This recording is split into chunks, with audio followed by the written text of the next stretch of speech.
İnsanın islah yolu bundan başlanır ki, ilk növbədə fikrinə hakim ola bilsin. Deməli, bu çox məşhur bir kitabdır.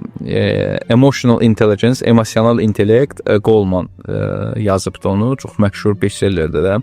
Orada da Gardnerin nəzəriyyəsini davam edir, o daha təkmilləşdirir də. Gardner sən dedin çox necədir? Çox növlü intellekt.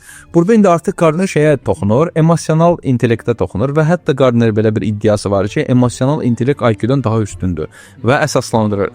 Deyir ki, məsələn insan IQ-su ola bilər, amma insanın məsəl üçün emosional kapasitəsi zəifdirsə, emosional özünü idarə edə bilmirsə, o IQ yəni yararsız bir alətdir.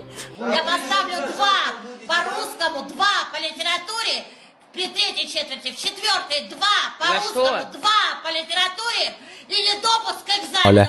Çünki misal üçün deyirəm də, sən özünü motivasiya edə bilmirsənsə, disiplinlə yoxdur, özünü yoxlaya bilmirsənsə, sən IQ-nu düzgün istifadə edə bilməyəsən. Yəni deməli, IQ düşür ikinci kateqoriyaya, birinci kateqoriya emotional intelligence, yəni emosional intellekt düşür və orada maraqlı bir müqayisə aparır. Deyir ki, misal üçün siz görə bilərsiniz ki, IQ-su 120, 130 olan insan götürür 80 IQ olan insanı işləyir, o insan da belə deyək də cəmiyyət arasında 80 IQ-su çox uğurlu sayılır. Deyir, bunun məsələsi o deyil, məsəl üçün də onun pulu çoxdur ya da atasından pul qalıb.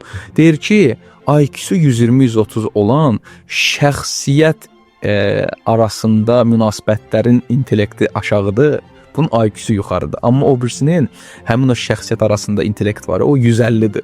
O insanlarla münasibət qura bilir, danışa bilir, belə deyək də, o yaxşı danışığı var, ona görə uğura çatır. O birisi ancaq IQ, o qərə akademiklər var, IQ.